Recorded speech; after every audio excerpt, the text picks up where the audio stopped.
update mula dito sa Kingdom of Jesus Christ compound sa Buhangin, Davao City. Muling nag-formation ang kapulisan sa harap ng second gate dito sa Kingdom of Jesus Christ dito sa Buhangin sa Davao City. Ito ay upang ipagpatuloy ang implementasyon ng warrant of arrest dito sa KOJC compound.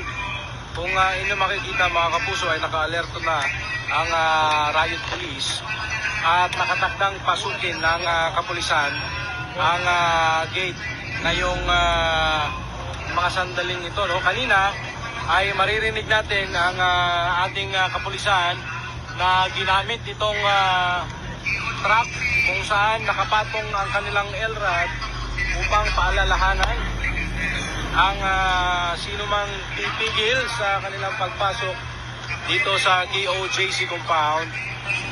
At nag-warning na sila na kung sino man yung pipigil sa kanila ay maaaring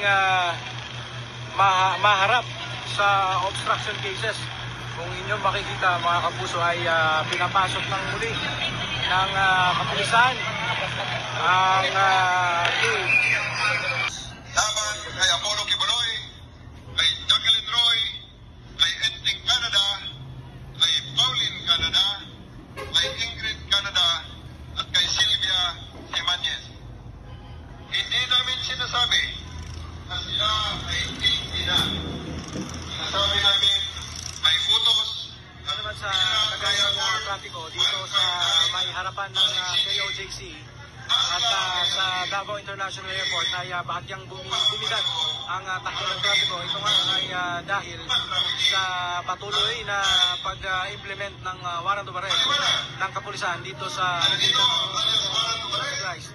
Pero nandito naman yung kapulisan upang mag-assist at maisaayos ang takbo ng trapiko dito sa lugar para naman ay tuloy-tuloy pa rin kahit paano ang daloy ng trapiko dito sa harapan ng KOJC at Davao International Airport.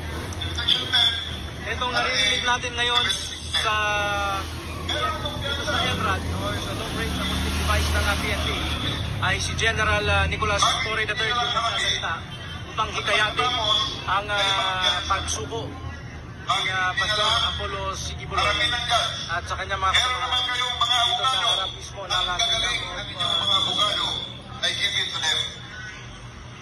Alam po,